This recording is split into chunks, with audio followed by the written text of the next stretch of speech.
সমস্যটাকে প্ৰতিৰোধ অনুষ্ঠানলৈ আদৰণি জনালো অনিমা আমি অনুষ্ঠান আৰম্ভ কৰোঁ হয় অসমত আজি আমি প্ৰথমতে কোভিডৰ তথ্য দিবলৈ লৈছোঁ অসমত আজি 140 জন লোক নতুনকৈ আক্ৰান্ত হৈছে কোভিড-19ত ইয়াৰ ভিতৰত 122 জনে গুৱাহাটী মহানগৰীৰ লোক আৰু কালিৰ দিনটোত মুঠ 613 জন আক্ৰান্ত হৈছিল সম্প্ৰতি ৰাজ্যখনত মুঠ আক্ৰান্তৰ সংখ্যা 8547 লৈ বৃদ্ধি হৈছে সুস্থ হৈছে 5647 গৰাকী চিকিৎসাধীন হৈ আছে 2885 গৰাকী আৰু মৃত্যু হৈছে 12 জনৰ স্বাস্থ্যমন্ত্ৰী ডক্টৰ হিমন্ত বিশ্ব শৰ্মাই আজি বিয়লি এই সম্পৰ্কে 3 বজাত এখন সংবাদমেল সম্বোধন কৰিব আৰু সংবাদমেলত সবিশেষ তথ্য নিশ্চয় আগবঢ়াব আমি এই বিষয়ে কথা পাতি থাকিম পম্পি আজিৰ দিনটো কেইবাটাও কাৰণত আমাৰ বাবে গুৰুত্বপূৰ্ণ নিশ্চয় আজি প্ৰথমে ক'ব বিচাৰিছোঁ আজি আকাশবাণী গুৱাহাটীৰ প্ৰতিষ্ঠা দিৱস তাৰ লগতে আজি আমাৰ এই অনুষ্ঠান প্ৰতিৰোধ যি অনুষ্ঠান আমি কোভিড সৃষ্ট পৰিস্থিতিৰ আৰম্ভণিৰ পৰাই আমি এই অনুষ্ঠানটো ৰাইজক সজাগ কৰাৰ লগতে উৰা বাতৰি ৰোধ কৰাৰ বাবে আমি প্ৰচাৰ কৰি আহিছোঁ এই অনুষ্ঠানটোৱে আজি 100 সংখ্যক খণ্ড সম্পূৰ্ণ কৰিবলৈ গৈ আছে গতিকে আজিৰ দিনটো আমাৰ বাবে অতি গুৰুত্বপূৰ্ণ দিন হয় আৰু এই অনুষ্ঠান প্ৰচাৰ কৰাৰ ক্ষেত্ৰত আমি আকাশবাণীৰ প্ৰতি গৰাকী সদস্যকে আমি ধন্যবাদ জ্ঞাপন কৰিব লাগিব বিশেষকৈ নিয়ন্ত্ৰণ কক্ষ কাৰিকৰী বিভাগ ডিউটি ৰুম আৰু সংশ্লিষ্ট সকলোকে কাৰণ দলীয় প্ৰচেষ্টাতহে যিকোনো এটা অনুষ্ঠানৰ প্ৰচাৰ সম্ভৱ হৈ উঠে আৰু আকাশবাণীয়ে দলীয় প্ৰচেষ্টাৰ যে সফলতা লাভ কৰে তাৰে নিদৰ্শন দাঙি ধৰি আহিছে তাৰ উপৰি আমি সমূহ শ্ৰোতাকে সন্মানীয় শ্ৰোতাকে আমাৰ অশেষ ধন্যবাদ জ্ঞাপন কৰিছোঁ হয় আজি আমাৰ প্ৰতিষ্ঠা দিৱস লগতে আমাৰ এই অনুষ্ঠানৰ 100 খণ্ড হয় তাৰ উপৰি আজি ৰাষ্ট্ৰীয় নেশ্যনেল ডক্টৰছ ডে এইটো অতি গুৰুত্বপূৰ্ণ কাৰণ এই কোভিড মহামাৰীৰ সময়ত চিকিৎসক হওক নাৰ্ছসকলে যিদৰে আমাক সহায় সহযোগিতা আগবঢ়াই আছে আমাৰ বাবে যিদৰে সেৱা কৰি আছে চিকিৎসকসকলে তাৰ বাবে সকলো চিকিৎসাকৰ্মী ধন্যবাদৰ পাত্ৰ আমি নেশ্যনেল ডক্টৰছ ডে উপলক্ষে সমূহ চিকিৎসা কৰ্মীলৈ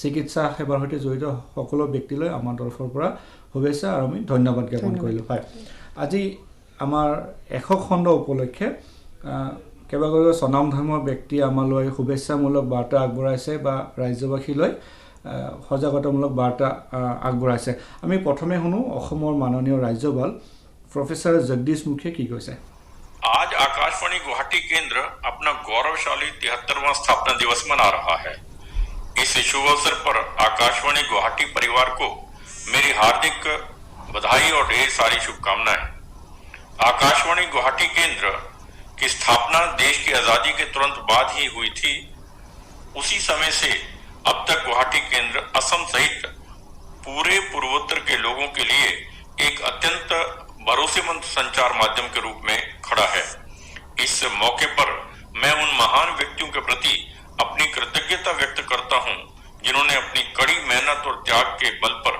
गुवाहाटी केंद्र को ऊर्जावान और गतिशील बनाया है असम की विभिन्न भाषाओं इंद्रधनुषी संस्कृति समृद्ध परंपराओं के प्रचार प्रसार के साथ ही मनोरंजन के विविध कार्यक्रमों की प्रस्तुति के कारण आज गुवाहाटी केंद्र लोगों का कंठहार बना हुआ है समाज में फैली विभिन्न समस्याओं के प्रति लोगों को सजग और सतर्क बनाए रखने में आकाशवाणी की अहम भूमिका होती है निश्चय ही हमारा गुवाहाटी केंद्र अपनी पूरी निष्ठा के साथ अपने कर्तव्यों का पालन करता आ रहा है इसी बीच मुझे यह भी बताया गया है कि आकाशवाणी गुवाहाटी ने वैश्विक महामारी कोविड-19 पर आधारित अपने विशेष कार्यक्रम प्रतिरोध के 100वें एपिसोड को पूरा कर लिया है इसके लिए भी गुवाहाटी এয়া আছিল অসমৰ মাননীয় ৰাজ্যপাল আমি ৰাজ্যপাল মহোদয়লৈ ধন্যবাদ জ্ঞাপন কৰিলোঁ গতিকে বাৰ্তা আমি দি থাকিম কিছু কাৰিকৰী বিজুতিৰ বাবে হয়তো মাজতে অকণমান আমাৰ সমস্যা হৈছিল আৰু এনেধৰণৰ বাৰ্তা আমি দি থাকিম আৰু ইতিমধ্যে আমাক ক'লে যে আজি চিকিৎসক দিৱস বা ডক্টৰছ ডে এই উপলক্ষে মুখ্যমন্ত্ৰীগৰাকীয়ে চিকিৎসকসকলক অভিনন্দন জ্ঞাপন কৰিছে মুখ্যমন্ত্ৰী সৰ্বানন্দ সোণোৱালে কিয়নো এই পৰিস্থিতিত কোভিড-19ৰ প্ৰাদুৰ্ভাৱৰ এই পৰিস্থিতিত চিকিৎসকসকলে আমাৰ সমাজৰ বাবে ঈশ্বৰৰ দৰে ভূমিকা গ্ৰহণ কৰি আছে বুলি তেখেতে প্ৰকাশ কৰিছে আৰু অভিনন্দন জ্ঞাপন কৰিছে লগতে নিষ্ঠাৰে তেওঁলোকে যি সেৱা আগবঢ়াই আহিছে কোভিড-19ৰ মহামাৰীৰ প্ৰাদুৰ্ভাৱৰ এই সময়ছোৱাত তাৰো শলাগ লৈছে মুখ্যমন্ত্ৰীগৰাকীয়ে আৰু ইফালে ক'ব বিচাৰিছোঁ অসম আৰক্ষীয়ে প্ৰতিৰোধ অনুষ্ঠানৰ 100 সংখ্যক খণ্ড সম্পূৰ্ণ হোৱা উপলক্ষে অভিনন্দন জ্ঞাপন কৰিছে অসম আৰক্ষীৰ টুইটত এই কথা প্ৰকাশ কৰিছে আৰু আমি এবাৰ আন এক এই ধৰণৰ ভৱিষ্যবাণী শুনো। নিশ্চয় নিশ্চয়। ये प्रतिरोध कार्यक्रम का 100वां अंक है, 100th episode. A very popular programme, बड़ा ही लोकप्रिय ये कार्यक्रम, और इसके लिए बधाई के पात्र हैं इसके कार्यक्रम के आयोजन करने वाले, इसका संचालन करने वाले और वो सारे श्रोतागण जिन्होंने इस कार्यक्रम की लोकप्रियता को बढ़ाने के लिए काम किया है। और जैसा कि हम सब जानते हैं कि नॉर्थ ईस्ट पूर्वोत्तर is full of so much attributes and potential. इसको लेकर के जितने भी कार्यक्रम किए जाएं कम है, चाहे वो इसकी जो प्राकृतिक सुंदरता है उसको लेकर के हो, चाहे वहाँ के जो पर्यटन स्थल हैं उनको लेकर के हो, और चाहे वहाँ के लोग जो इतने शालीन स्वभाव के हैं, इतने सभ्य स्वभाव के और इतने अनुशासित बद्ध तरीके से अपनी जीवन व्यतीत करते हैं। और यही सब हमें देखने को मिला पिछले 8-10 सप्ताह की इस कोरोना आपदा के दौरान।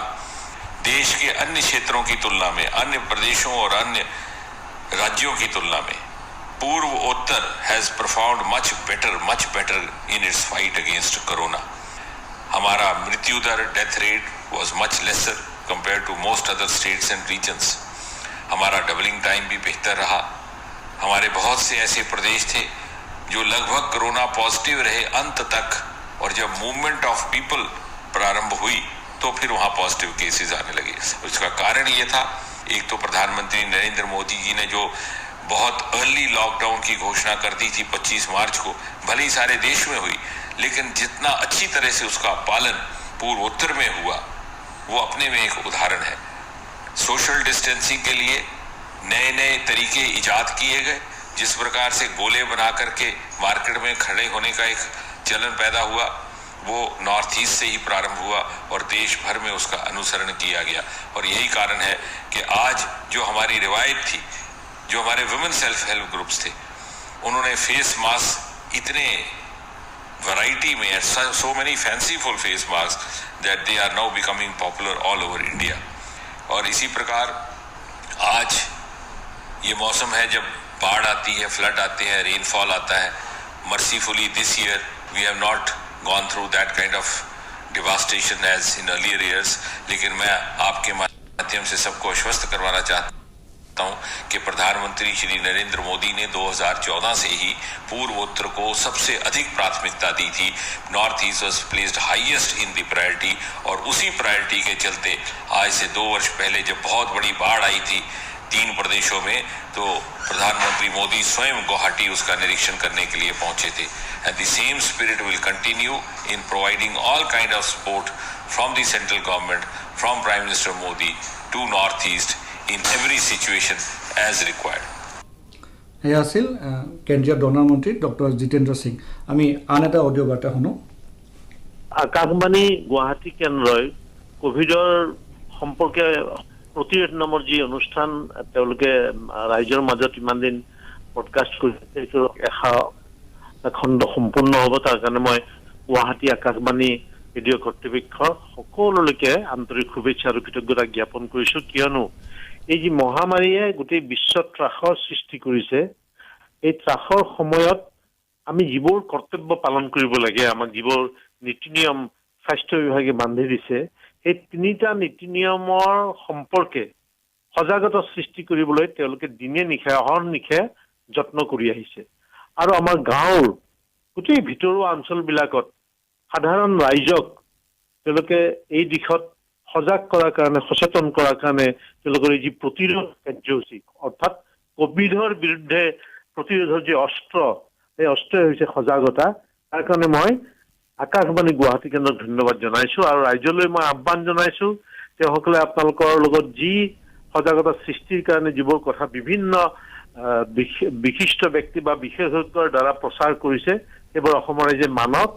তেওঁলোকে সামাজিক দূৰত্ব, ইজনে সিজনৰ পৰা দূৰত্ব, তাৰ পৰা হাত ধোৱা আৰু তাৰ উপৰি মাস্ক পৰিধান কৰা, এইখিনি কৰি পেলাই তেওঁলোকে অনাগত দিনত আগবাঢ়ি এই মহামাৰীৰ পৰা উপশম লাভ কৰাৰ কাৰণে সকলোৱে সুস্বাস্থ্য আৰু নিৰোগী হৈ থাকক, সেইটোৱে ভগৱানৰ ওচৰত মই প্ৰাৰ্থনা জনাইছোঁ। আৰু আপোনালোকে লোৱা এই ইতিবাচক পদক্ষেপৰ কাৰণে আকাশবাণী গুৱাহাটী কেন্দ্ৰলৈ পুনৰবাৰ মোৰ আন্তৰিক শ্ৰদ্ধা আৰু কৃতজ্ঞতা জ্ঞাপন কৰিছোঁ। ধন্যবাদ। এয়া আছিল মুখ্যমন্ত্ৰীৰ মিডিয়া উপদেষ্টা শ্ৰীযুত ঋষিকেশ গোস্বামী। হয়, আমি আন এক অডিঅ' শুনো। মই তো বহুত ভাল পাইছো যে প্ৰতিৰোধ প্ৰগ্ৰাম এটা অল ইণ্ডিয়া ৰেডিঅ' গুৱাহাটীত পৰা বনোৱা হৈছে, য'ত 100 ডেজ তো কমপ্লিট হৈ যাব আজি। এই কাৰণে মই এই প্ৰতিৰোধৰ টীম যিটো মানস আৰু তেওঁৰ লগত বাকী দুইগৰাকী লেডি আছে পমি আৰু অৰুণিমা, বহুত বহুত ধন্যবাদ জনাইছো কি অসমৰ ৰাইজৰ কাৰণে এইটো বহুত ভাল এটা প্ৰগ্ৰাম কৰিছে, য'ত COVID-19 কাৰণে কি নিউজ তো হ'ব লাগে, ৰাইজক নলেজ তো ঠিক ঠাক হ'ব লাগে। এই টাইমত বহুত ফেক নিউজ চলিছিল, এইটো ঠিক কৰা হৈছে, যিটো ফেক্ট চেক কৰি মানে নিউজ তো কৈ দিয়া হৈছে তো ফেক আছে। আৰু ভাৰত আৰু ষ্টেট গভৰ্ণমেণ্টৰ যিটো গাইডলাইনছ, ইয়াৰ বাবতে ৰাইজসকলক খুব এই প্ৰগ্ৰামত নলেজটো আগবঢ়োৱা হৈছে। এই কাৰণে মই এওঁলোকক 100 ডেজ বা ডেইলি এটা প্ৰগ্ৰাম কৰাৰ কাৰণে বহুত বহুত ধন্যবাদ জনাইছো আৰু এক্সপেক্ট কৰিছো এইটো অল ইণ্ডিয়া ৰেডিঅ' গুৱাহাটী এনেকুৱা কাম আৰু আগত কৰি থাকিব। আৰু মই এজ ইউনিয়ন হোম ছেক্ৰেটাৰী অসমৰ ৰাইজক এইটো ক'ব বিচাৰিছো কি COVID-19 টাইমত আমাক সবক কচিয়াছ থাকিব লাগে।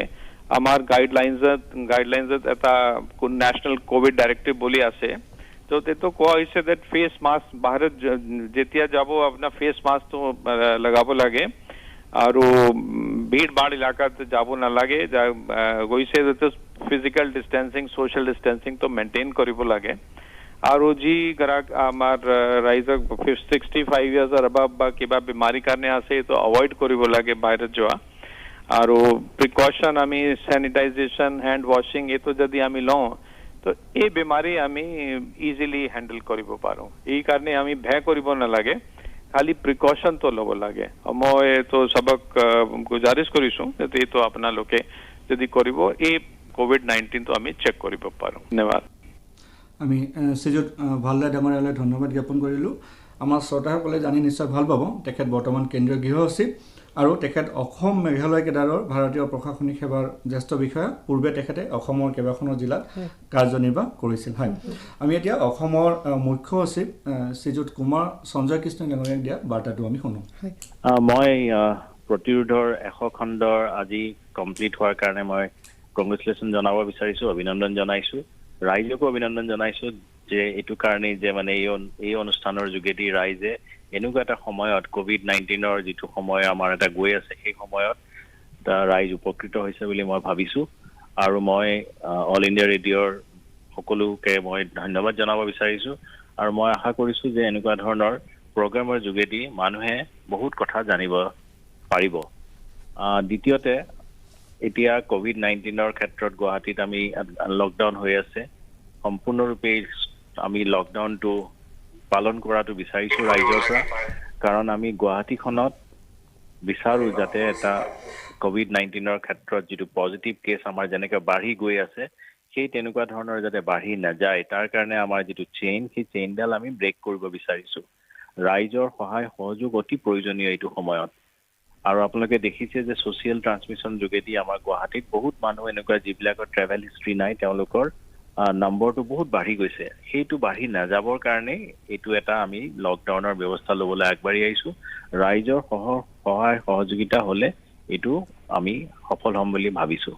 দ্বিতীয়তে, এতিয়া অসমত বানপানীৰ সময়, এই বানপানীৰ সময়ত ৰাইজৰ যাতে কোনো ধৰণৰ অসুবিধা নহয়, সেইকাৰণে ডিষ্ট্ৰিক্ট এডমিনিষ্ট্ৰেশ্যনক সকলোকে আমি আগবাঢ়ি আহিবলৈ কৈছোঁ, তেওঁলোকে সাজু থাকিবলৈ কৈছোঁ।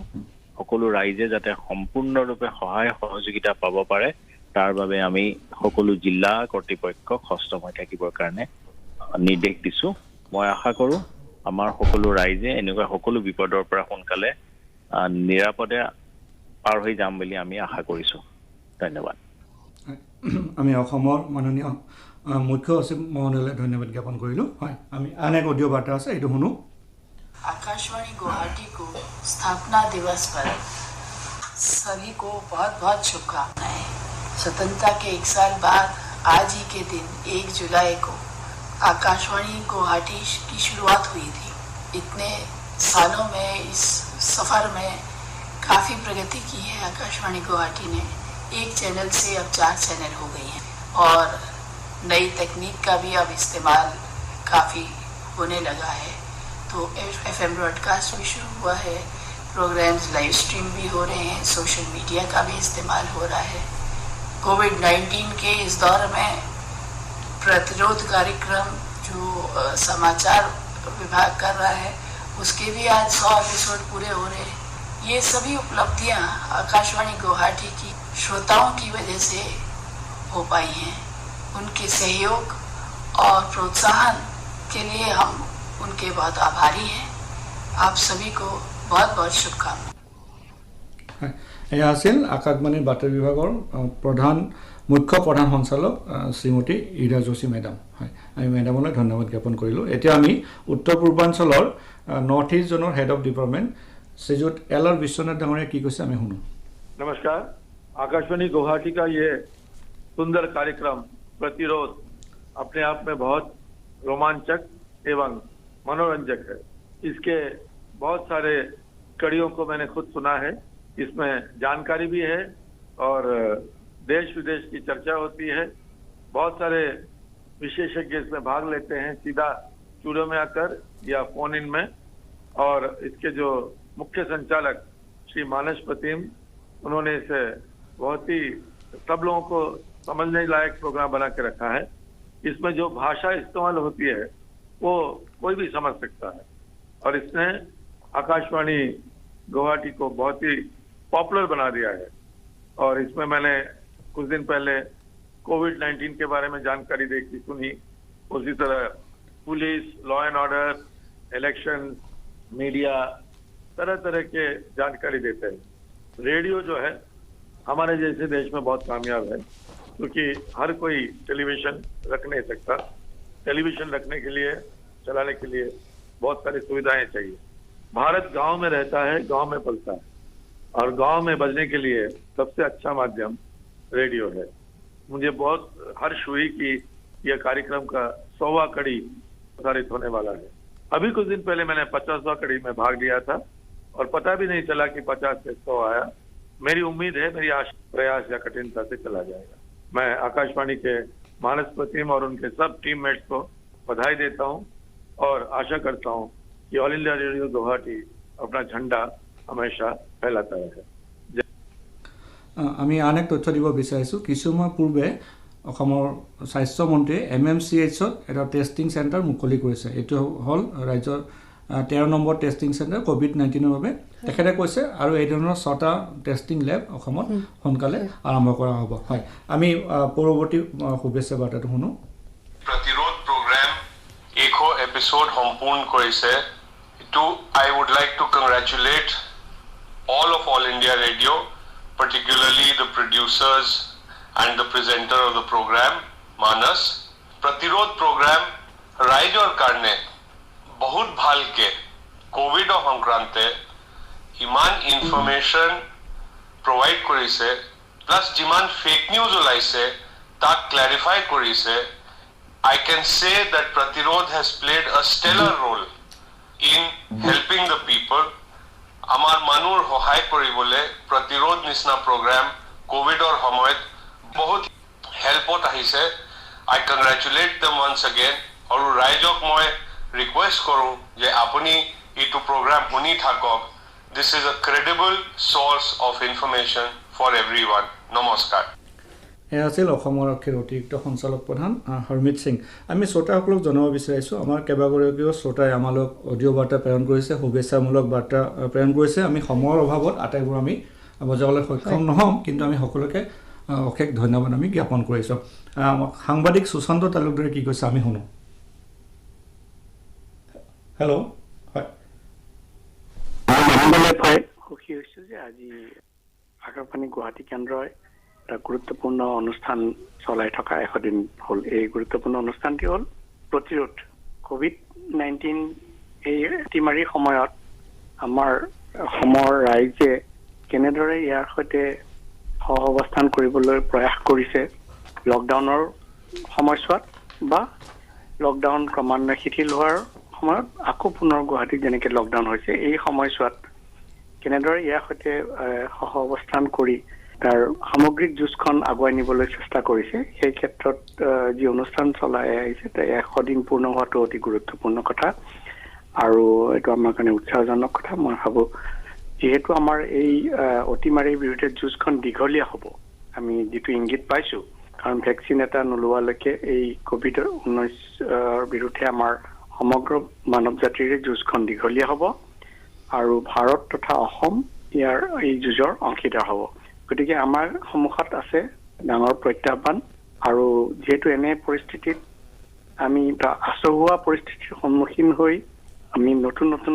ধৰণে কথাবোৰ চিন্তা কৰিব লগা হৈছে তাৰ কাৰণে যিসকলৰ যে ব্যক্তিগতভাৱে অসুবিধা হৈছে সি মানসিক হেঁচাই পৰক বা অৰ্থনৈতিক হেঁচাই পৰক তাতে আমি সমাজ হিচাপে কেনেদৰে তাহাঁতে মোকাবিলা কৰিব পাৰিম আগুৱাই যাব পাৰিম ইজনে সিজনৰ কাহিনী অভিজ্ঞতা এইবোৰ যদি আমি আকাশবাণী গুৱাহাটী চলাই অনুষ্ঠানৰ মাজেৰে আমি প্ৰকাশ কৰোঁ তেতিয়া হয়তো আমাৰ সকলোকে সহায় কৰিব আৰু এই যুঁজখনত সামগ্ৰিক যুঁজখনত আমি সকলোৱে জয়লাভ কৰি আমাৰ মানৱ জাতি আমি আগুৱাই যাব পাৰিম ধন্যবাদ আমি পৰৱৰ্তী বাৰ্তাটো শুনো নমস্কাৰ মই অংকুৰণ দত্ত মই গুৱাহাটী বিশ্ববিদ্যালয়ৰ যোগাযোগ আৰু সাংবাদিকতা বিভাগৰ বিভাগীয় মুৰব্বী আজি এই সময়ত মই অত্যন্ত সুখী যে আকাশবাণী গুৱাহাটীয়ে আমাৰ যি মহামাৰী